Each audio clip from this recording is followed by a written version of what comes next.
The best advice anyone ever gave me was 2 words. You can't. And you know what my response was? 2 words. Watch me.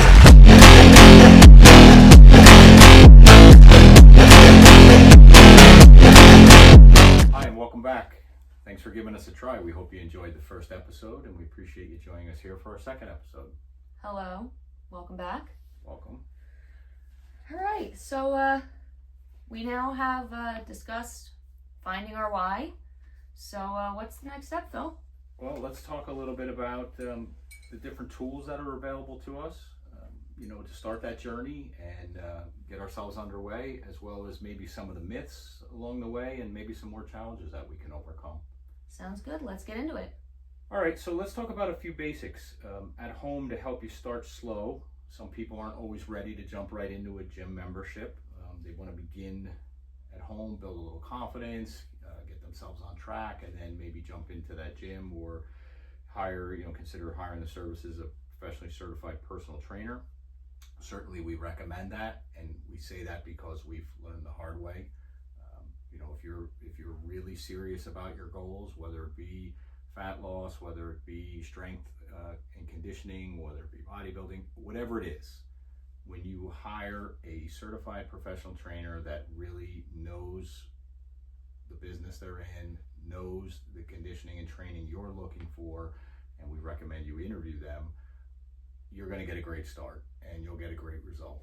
Yeah, and they'll be able to help you with the exercises that will benefit you in your journey, because not every exercise you see in the gym is something that might be good for what you're looking for.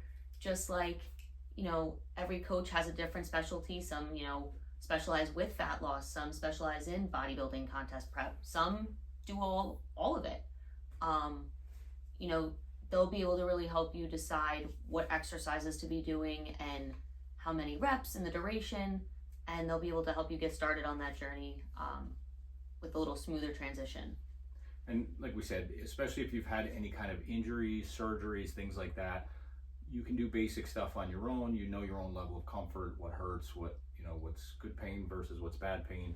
But having someone that really knows what you can and can't and shouldn't do is very helpful. So anyway, let's talk about the positive steps we could take towards your goal at home, something simple to get you started. Many people do begin their fitness journeys at home without traditional weightlifting equipment, right? Absolutely. We have. I've done it myself.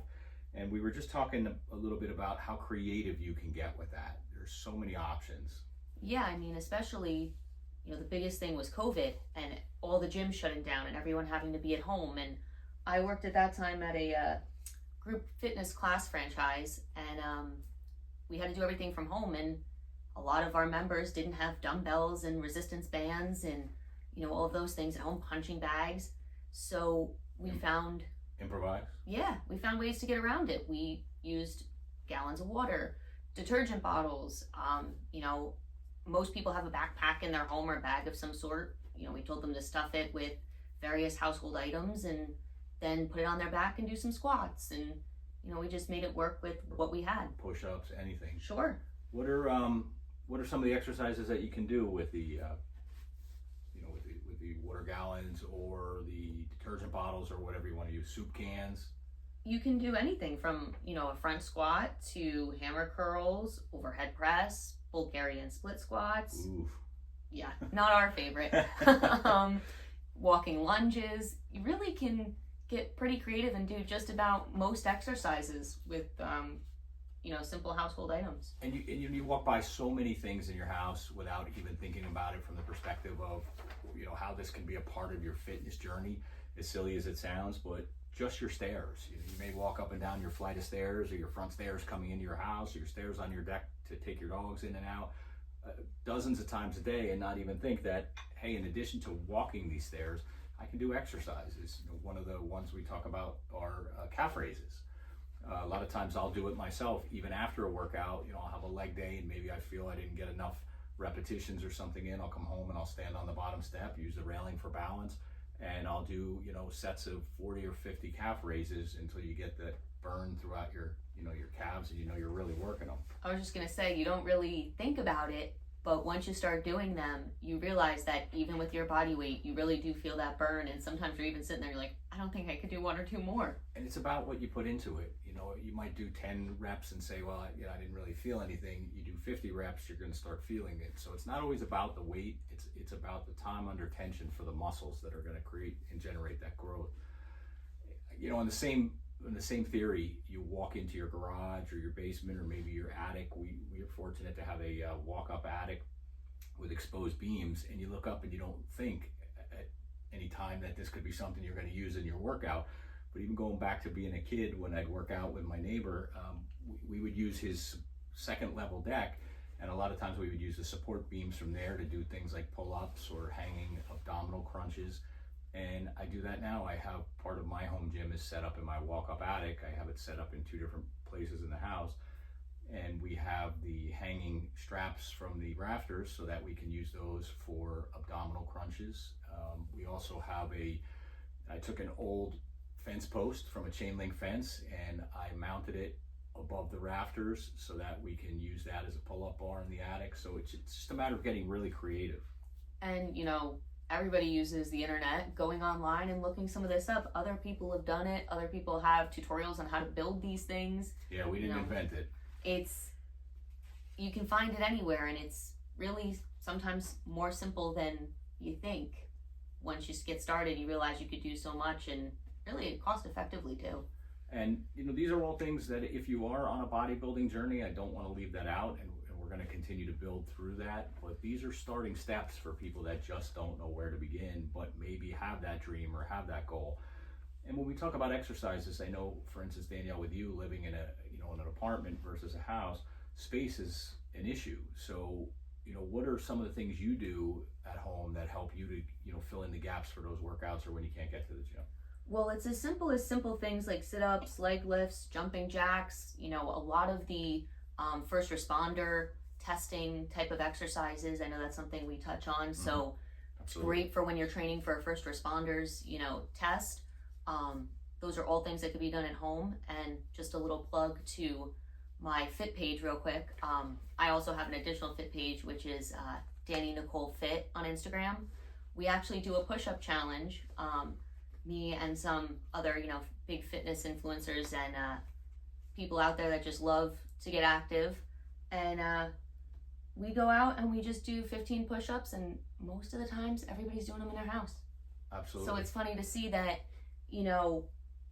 and there's some simple space. And there's some creativity with it. I notice you guys get a little creative, different ways of doing it, putting your feet on something or, doing an incline push-up. So it's pretty interesting to look at what some people put into it. And you got to remember, if you're going to be creative or follow these things you see on the internet, you really have to know, though, what they're doing, if they're effective. Some people make these exercises up that, look great, but they have no rhyme or reason for what they accomplish. Right. You got to do ultimately what your body can handle and what's best for you.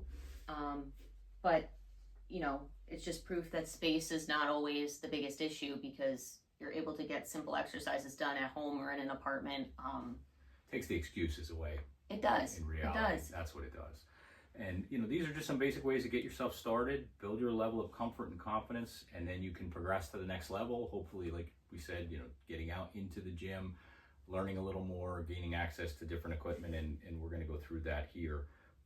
So basically, your next option for those who may not be ready to jump right into the gym and want to go a little more than just the average home workout with some calisthenics and stuff, we'll talk about maybe setting up a home gym. And it doesn't have to look like Arnold Schwarzenegger's gym, although most of us would love that if it did. Absolutely. But a lot of us don't have the space or the money for things like that. So really, it's about building a home gym that's functional for your goals. Yeah, I mean, even our home gym, which we'll touch on as we go into how to build one and what you can do.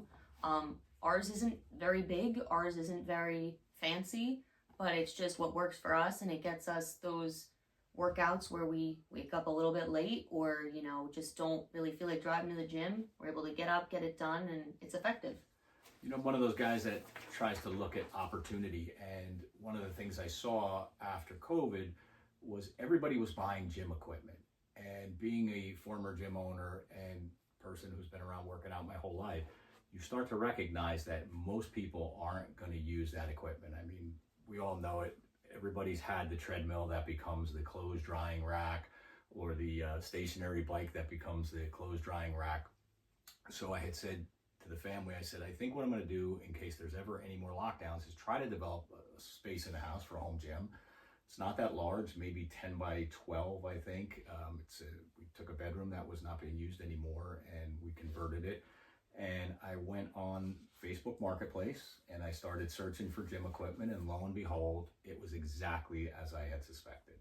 And you can make it fun. I know for us, we're big superhero fans, so our gym is all superhero themed, and it makes the workout a little bit more fun going in there and seeing everything and just kind of being like a little kid in a candy store almost some days. Yeah, that's what we tried to do, was say, how can we, find a way that we can fit this into our budget, make it functional for what we need, make it fun.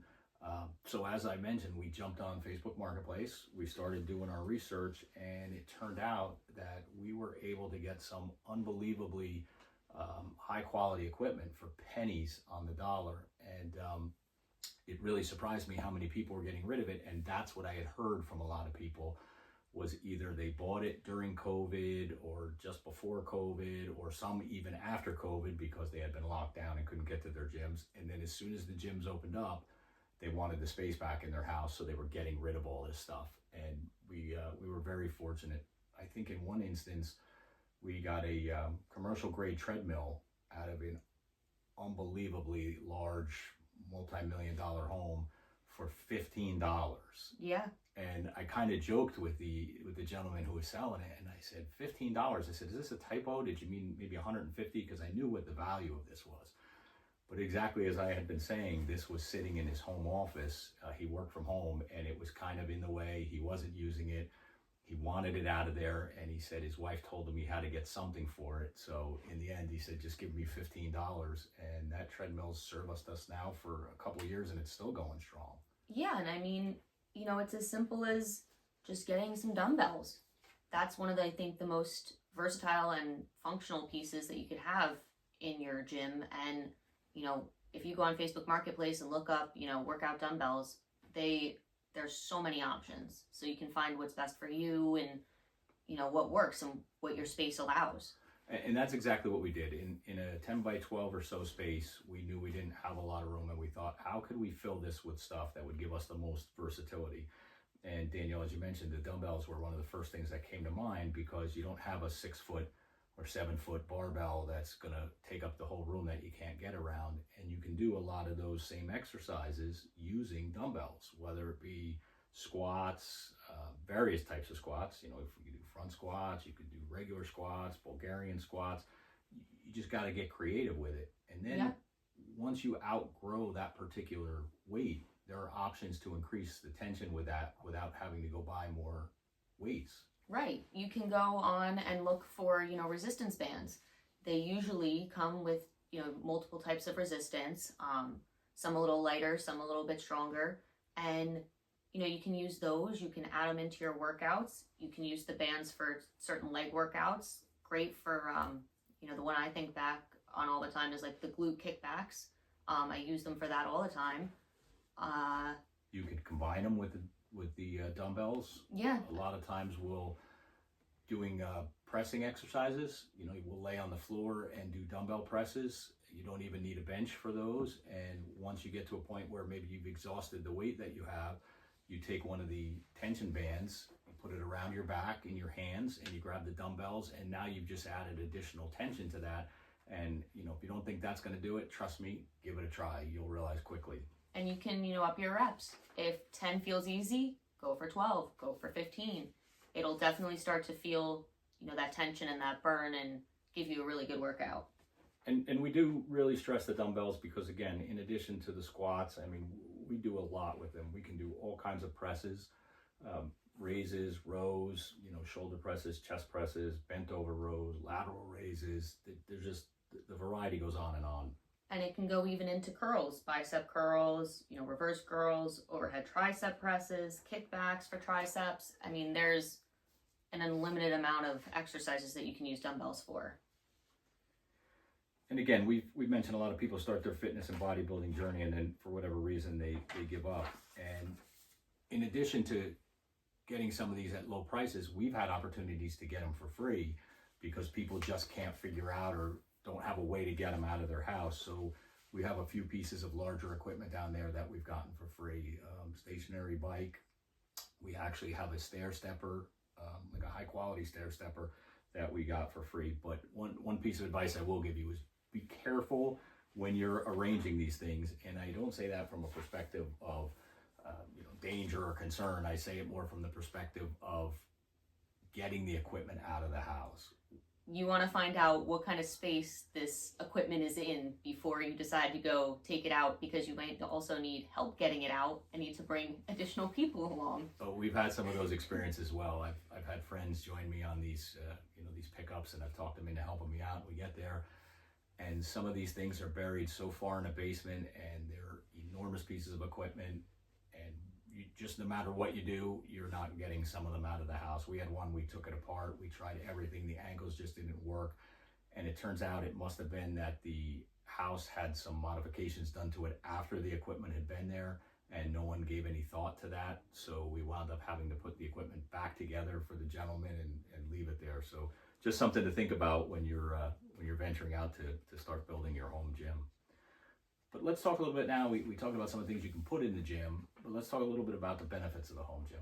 Yeah, I mean, there's tons of them. Like anything else, there's pros and cons to everything. But with a home gym, it's really as simple as it's very minimal cost to equip, depending on your fitness goals. But if you do it, the Facebook Marketplace way, or finding used or equipment that people are trying to get rid of. It could be Amazon, very cost effective. And it limits that excuse to avoid working out. It's in your home. It's very easily accessible. You don't need to get dressed, get ready. You throw on some old gym clothes and head on down there, and it's very simple. It really takes away the excuses. I think one of the biggest ones is you don't have time to travel to the gym. Maybe you're working late, you get stuck in the office. You get home, you want to eat something real quick, and you're thinking, oh, now I got to drive 15 minutes down to the gym, change, and then do my workout and drive back. So this takes that away. I mean, you just walk into the home gym and you jump on your treadmill for the half hour. What it would take you in travel time down and back, you just accomplished your workout in that time. And I think something important to touch on too is this whole idea that your workout has to be done all in one shot. We've learned very quickly that you can break it up, and it sometimes is better for you and your schedule. If there's days you can do it all together, great. But I know for us, we've done cardio in the morning separately. You've done yours at your home gym. I've done mine at my apartment gym complex.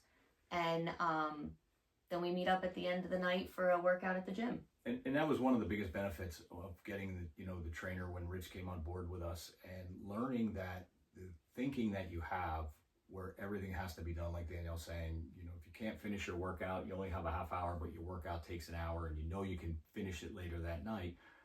You find a breaking point in the workout, and you get your reps done that you get done, and you come back later and you get the rest done. It's not about how many reps you get done in one session. It's about the overall reps that are done during the course of a week or a month.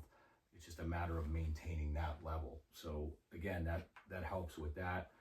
Also, one of the big ones, you look at the weather we had, last night into today, you get snow and ice storms. Yep. Even though some people say, you'll hear people say, well, I belong to a 24-hour gym. I can go anytime. It doesn't matter. They don't close. And that's true. That's 100% true. And that's a great benefit. But the question is, do you want to travel, or are you less likely to travel in that weather and use it as an excuse not to work out? So it takes away a lot of those excuses for you. Yeah. And it's really convenient, especially if you miss that alarm by 5 minutes. I know I've done it, and I'm on a tight schedule in the morning. I got to be able to get showered, get ready to go.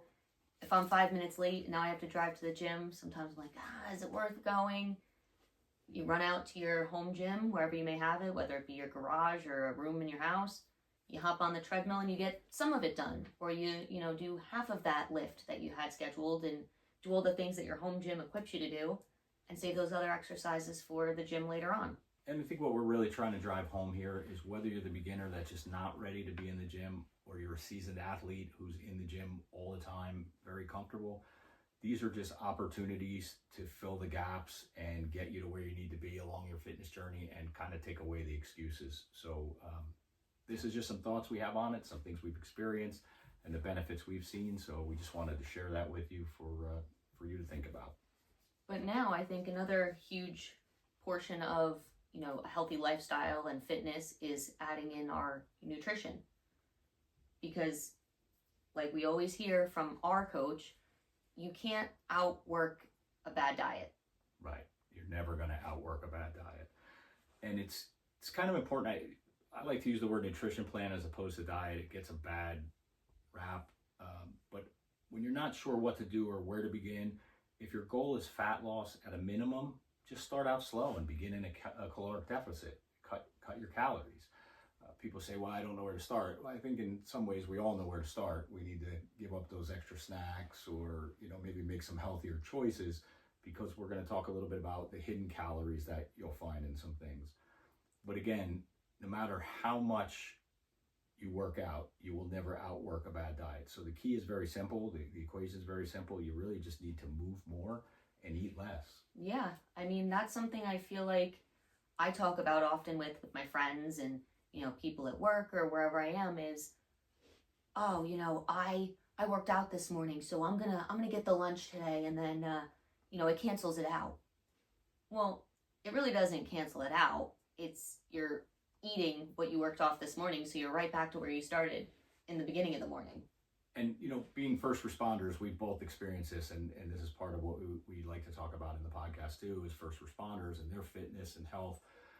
But I used to do it myself. I was guilty of it. I got better with it at the end of my career towards the latter years. But when you're out there, you'll find an excuse. You're busy, you're running from call to call or whatever. You hit whatever's open. If it's the night shift and there's a diner in town or in a neighboring town and that's where you're going to get something, it's pretty easy to say, hey, give me the, Taylor ham, egg and cheese on a roll. Yep. I can eat this in the car real quick and, a cup of coffee. But honestly, it's just as easy to ask for a grilled chicken salad and a fork, and it comes in a travel plate or bowl, and you can eat that in the car as well. It's all about choices. Absolutely. I mean, even some of the chain restaurants and, fast food places are starting to have healthier alternatives, like, instead of regular chicken nuggets, grilled chicken nuggets. If in a pinch, that might be the healthiest option you have, and you can, do what you have to do with it, but trying to find that healthy option as opposed to just whatever's most convenient is kind of become something that I've done. Yeah, don't be afraid to ask. I mean, especially we've learned this going through our prep seasons, is if you're going into a restaurant, it's not always just what's on the menu. No. A lot of times they'll make you stuff or, kind of cater to your diet within reason. I mean, if it's something you're asking for that's kind of not on their menu, you're not going to get it. But I mean, there's no reason you can't ask for a piece of lean beef or some chicken or, a piece of fish, or just change up the vegetables, make wiser choices. If that day, you want to take in less carbs, maybe instead of having, corn, you switch it out for broccoli or cauliflower. I mean, it's just making wise choices. Yeah, a lot of places are more accommodating than you would think. And, it's not hard to stay on plan when you go out. There's many times I've asked for just egg whites and grilled chicken and some broccoli, and they're happy to provide that for you. And even, they're cognizant of how you want your meals cooked and what you want them cooked in and different oils and things like that. They're That's a good point. Very accommodating. If you ask, to not have it cooked a certain way, most times I've never been told no. Yeah, I don't think ever. I don't think I have either. But, jumping into the nutrition plan here, just touching on the very basics, and we'll get deeper as we go. But to jumpstart the fat loss, you want to remember it's not just about cutting the calories when you start watching your nutrition, but it's adding some of that exercise that we talked about. And when I talk about exercise, I hear a lot of things about movement. People say, well, it's okay as long as you move. I vacuum, or I mow the lawn, or I rake the leaves, so I'm getting some exercise. Well, those are daily chores and functions. They're not really exercise. When you talk about exercise and benefits of exercise, a lot of it has to do with the rate and the amount of movement. So really what you want to look for is keeping your heart rate elevated for a period of time, usually 30 minutes or more. that's what's going to help burn off of those calories. Raking the yard, taking a break, vacuuming the floors. That's all good for movement, so you're not just being sedentary and you're doing things, but that's not going to jumpstart any kind of weight loss or create any kind of strength in your body. The best way to look at it, and I was just thinking about this because I like to track all of my workouts. If you have any type of smartwatch, Apple Watch, if you look, it's like biking, running, walking, things like that are great. You set your Apple Watch or, whatever kind of watch you have, and you go. And it's that movement for that 30 minutes. Maybe you want to take your dog. You let your dog, do their thing, sniff around, and then you get on the move, and you guys go for 30 minutes. And now not only did you get good exercise, but you're helping your pet stay exercising and, healthy as well. Yeah, and it's, it's accountability. I know people that swear by their watches, keeping them accountable to a certain number of steps or a certain number of movement, or to help watch calories throughout the day, whether it's your watch, your app, you track it in a notebook. Anytime you track something, it holds you accountable because it forces you to look at it, and that's part of the process that really keeps you on track. Yeah, some of these smart watches will tell you to remind yourself to work out. It'll tell you when to stand up, when to breathe. They're great for being accountable, and even that little message that comes up, check your activity today. I'm like, oh shoot, I got to get more steps in, or I got to get my cardio in. It's a good reminder. And the key is not to just cancel that alarm. It's to actually take the warning and move forward. Right. Plan out when your next workout is. Yeah, because it's easy to hit, dismiss and just move on. But, right. Well, we're talking about nutrition. One of the other things that comes up all the time, we hear people talk about the fad diets that are out there, and a lot of them target solely reducing carbohydrates or fats as a way of cutting weight. And, these diets only appear to work because, yeah, you'll lose weight if you cut carbs or fats, but in reality, what you're doing is putting yourself into caloric deficit. And that's the key to losing weight. But there are challenges with those diets because they don't ensure that your body's receiving the proper nutrition it needs to maintain or gain lean muscle mass, which is critical, especially as we age. Yeah, and I recently had done a keto diet when I was prepping for my show, and I noticed a huge difference when doing that diet because when I first started, it was very different for me from what I was used to. So I instantly started losing some weight. And I was noticing it on the scale, and I was getting very excited, but then I noticed very quickly that once I hit ketosis, I almost plateaued, and nothing was changing, but I was still feeling hungry. I was not feeling good. I was getting dizzy at the gym. Headaches, right? Headaches. I was getting, nervous that during my cardio, I was almost feeling like I was going to pass out. And, for some people it does work and it's great, but for me, it really wasn't working. And I stick to working with Rich on, my macros and sticking to those numbers. And I feel like I'm getting enough food and I'm, healthy enough to go and work out. And, it's not always what it seems. You look at some things online and people talk about how great this diet is and that diet is. And I lost this much weight and I feel this way because of this diet. But, you got to do what's right for your body. But the key really is that caloric deficit and the exercise that'll, start that journey for you.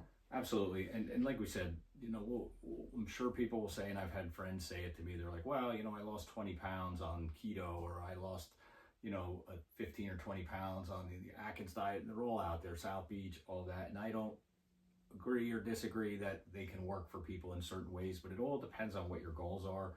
And I think one of the things we stress is that we've identified without a proper nutrition plan targeted for our individual bodies and our fitness goals with the correct amount of macronutrients, you'll continue to just see your weight fluctuate and yo-yo.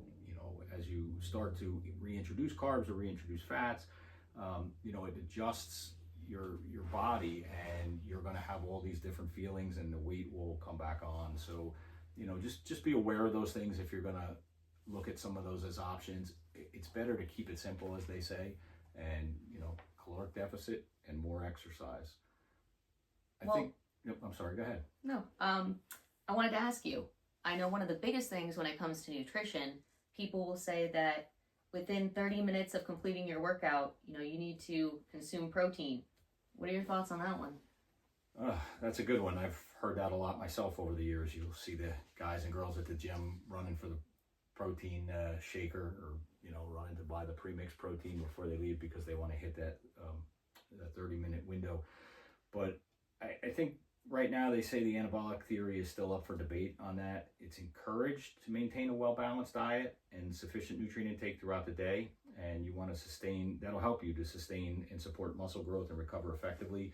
And it'll keep you from having those spikes throughout the day too. So, my understanding and my knowledge from learning this is that you're not missing anything if you don't have that protein within 30 minutes. It's not going to change the outcome. It's not going to make you a bodybuilder or not make you a bodybuilder. It's not going to make you stronger or weaker. It's just a matter of balancing your meals and your protein intake and making sure you hit those macronutrient numbers by the end of the day, and staying towards your target goals. And again, you get, let's just argue to keep it simple, you get a 2,000 calorie a day diet with X amount of carbs, X amount of grams of fats, and X amount of grams of protein. Well, whether you eat that all in one sitting or you eat it over 24 hours, it's the same amount of food, the same amount of macronutrients. It's just that your body's going to feel better and respond better if you keep it nourished evenly throughout the day. So I don't think there's any need, or I haven't been shown or proven to that there's any need to get a protein intake within 30 minutes of working out. Yeah, no, I agree. I mean, I try to balance my meals and eat my breakfast, lunch, and dinner around the same time every day. It can be hard, depending on scheduling and things that pop up, but trying to keep it consistent, and then adding in those, healthy snacks throughout the day when I'm feeling that hunger feeling, or I'm, in need of something, maybe some cucumbers or some veggies, or, some healthy options, some berries, just to keep me nourished throughout the day to hold me over to that next meal. Yeah, and sometimes it's psychological too. You just feel you need something. You tend to see other people eating something. All of a sudden, your body thinks you need to be eating something. And again, it's making those wise choices. And something great that I've learned through my whole journey, when you are feeling that hunger and that you don't have enough left in your macros for the day, or you've eaten all your food for the day, or you want to hold off because it's only 10:30 and you usually eat lunch at noon, drink through a straw. Yeah, slow it down. Slow it down, and it also makes you feel like you're, putting something to your mouth and then you're drinking. It's giving you that feeling. And I've done that so many times through prep, when people next to me are eating, burgers and going out for ice cream or getting that fancy coffee drink. And it fills you up, makes you feel full. It does, and it's just, I guess, like the mental thing about drinking through the straw, plus you're drinking probably a little bit slower than if you're drinking out of a bottle. It's helpful. It's a good tip. Well, before we jump into the next section, I just wanted to touch one more thing on protein shakes. I heard many guys over the years at the gym, various gyms, talk about, well, I try to drink 3, 4, whatever number of protein shakes a day in addition to what they're consuming. And I think a lot of people don't process the fact that, yeah, you're drinking something, so to them it's almost like, well, if I'm drinking it, there's not a lot of calories. But depending on which proteins you're using and how many of them you're drinking, a lot of those, one serving could be anywhere from 150 calories to 250 calories, depending on which brand you're using. And if you drink 4 or 5 of those a day, I mean, do the math on top of what you're eating. And then people will say, well, I'm working out, I'm taking my protein, but I'm not seeing the scale change, I'm not losing weight. They're not accounting for the caloric intake. No, and that does add up. I mean, I noticed it. I did it with my coffee creamer. I was tracking that I was having a coffee, but I didn't put in the fancy coffee creamer I was having. And I used to love my, funfetti flavored, caramel macchiato flavored stuff, but they had a lot of, hidden calories that I wasn't really thinking about, because I'm just like, oh, coffee tastes good. So now, I've switched over to using like almond milk or almond milk based creamers that are a little bit better for you, and I remember to measure them now. Less calories too. That happened to me with a period of time where I was having trouble with my fat loss, and it was the hidden calories. I remember Rich had asked me about my coffee intake, and I think at that point he was assuming I was drinking it black. And when I was telling him that I was having, 3 or 4 cups throughout the day with 6 creamers in each one. At the end of the day, he goes, well, there you go. He said, just your coffee alone is exceeding your fat allotment in your macronutrients. Plus you're counting the fat in your meals and not counting what was going into my coffee. And at the end of the day, I was eating double the fat. And when you do, nine calories per gram, you start to realize those numbers add up really quick. And then you wonder why you're either not losing weight or putting on weight. But speaking of weight, as a beginner, I think any health, fitness, or bodybuilding journey, most people tend to focus on the scale. And I throw it out. Yeah. Just open a window, throw it out of there. Don't look at it. Yep, I was guilty of this. I know you were guilty of this. And having learned the hard way, if there's any advice we can give to you on your fitness journey, avoid the scale at all costs, because it's really a false narrative. It's a false narrative of your overall body composition, because it doesn't differentiate between body weight and body composition. It just gives you one number of everything that you weigh at that time. And it becomes an enemy to motivation. I know so many people get hung up on it, get frustrated with it. They give up because they feel like they're losing ground. The scale does not account for the actual fat loss. It accounts for water weight and everything else that you have in your body. So what would you say, the best ways to judge your fat loss are? Honestly, I know many people don't like to do it, but look at yourself in the mirror. That's the first one. Your mirror is your friend. It's going to show you your progress, and you're going to be able to see it, more than just a number, because you're now visually seeing how you look. Your clothes, if you're on a fat loss journey, the minute those clothes start feeling looser and they were tight for a long time, well, clearly it's starting to work and you're starting to see things. And also progress photos, whether you do them weekly or bi-weekly or whatever you choose to do. And that's not for vanity. No, it's really just for you to put them side by side. You look at the beginning of the month versus the end of the month, you're going to see a difference. If you're following the nutrition, if you're doing the workouts, you're going to see a difference. And it's helpful for you because you see yourself every day. You're not going to see that drastic change until you put them next to each other after a significant amount of time has passed. The scale can be really troubling. For me, it started to become a mental game. And I know I frustrated Rich, my trainer, terribly with it over the years. And he was very patient with me, but, he really helped me come to understand that the number on the scale didn't matter. And it often impacted my level of training.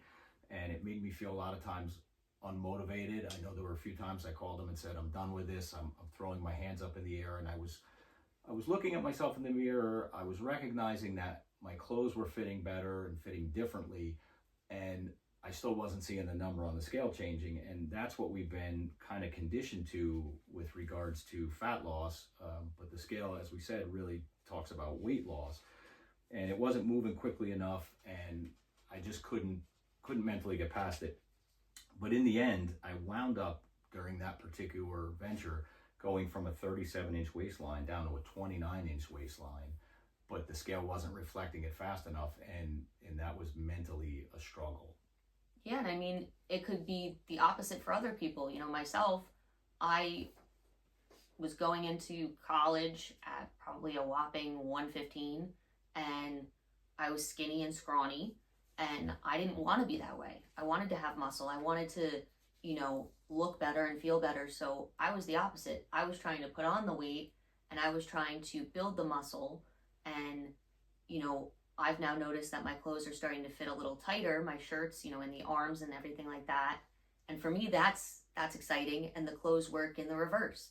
For some people like me who want to, grow a little bit, you get excited when those clothes fit a little tighter, and they're a good indicator. And again, the progress photos, they're just a really big tool for tracking your fitness goals and tracking your progress. Yeah, and we talk about bodybuilding. Frank Zane, as a pro bodybuilder, he was infamous for using only progress photos. Took thousands of photos of his training, of the befores and afters to try to see where he was at. It helped him really understand where he needed to be, because it is an aesthetic.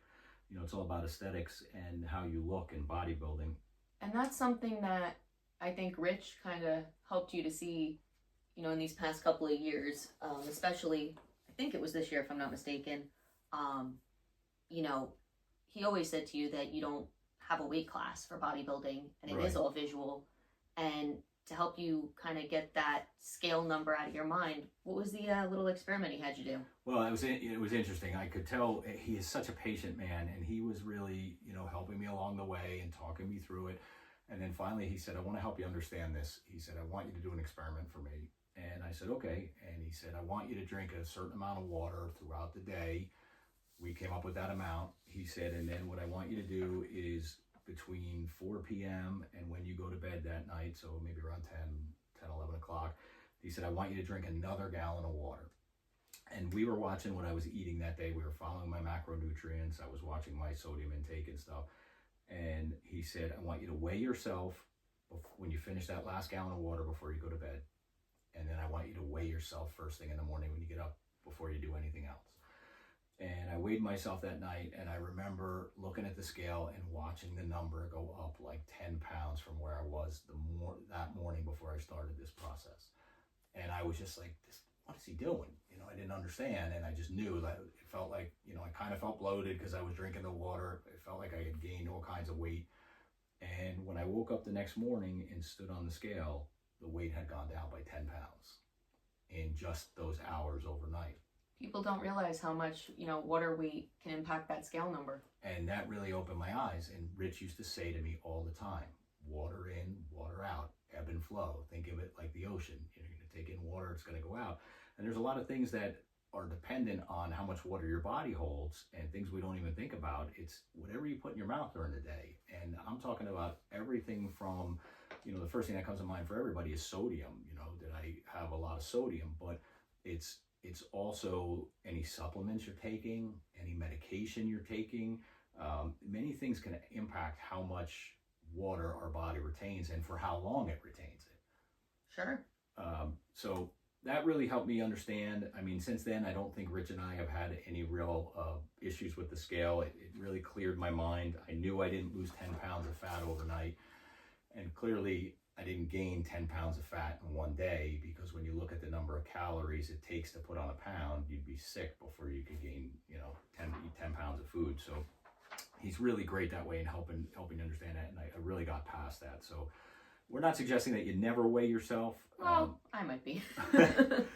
Obviously, everybody wants to get an understanding of where they are, but you got to remember what the scale represents and know that it's not a true story of the amount of body fat you're either, maintaining or losing. So if you're going to weigh yourself, definitely don't do it every day. It's not healthy for your mindset. It's not going to do anything to help you, with your goals. And, like we said, it kind of became a deterrent for us. So instead of going through that and, having a kind of love-hate relationship with the process, it was a hate for me. We're trying to help you out here with saying once a week, sure, beginning of the week, end of the week, whatever you're comfortable with. Stay consistent. Stay consistent and don't do it all the time, because we want to see you succeed and do well with your fitness journey. And by weighing yourself every day, you're just going to mentally mess with yourself. And also remember, hydration's important. So don't just go throw out the salt, because everything has some benefit to it in a lot of ways. But make sure you're hydrating properly. Don't try to avoid it because you think it's going to add weight or change the number on the scale. Learn more about what your personal needs are, and that'll help you get through it. But let's talk about, a few final thoughts you may have. Yeah, I mean, I think putting it all together, this episode, we just wanted to give you the best tools that we could think of to help you with that journey. So starting with, home workouts, which can be convenient and helpful, to how to build that home gym so you can have those good home workouts, to, getting your nutrition on track, because that's really the start of the journey. The workouts, the nutrition, and putting all of that together, and leading into the next episode of, finding what gym works for you. We'll talk about what to look for in the gym, what to not look for, what we like, what we don't like, and, adding in that home gym workout as well, how we incorporated that into our gym routine. And these are all important things too for the first responder perspective, is, knowing what your nutrition plan is, what your body's capable of, whether you're working shift work, whether you're, you have a set schedule. It's important to have a plan because, like we said, you can be stuck on a call. Sometimes it's for days or more that, you don't really get an opportunity to get back on your normal schedule. So if you're thinking ahead about your nutrition and your workouts and everything else, have that plan in place and just, follow your plan.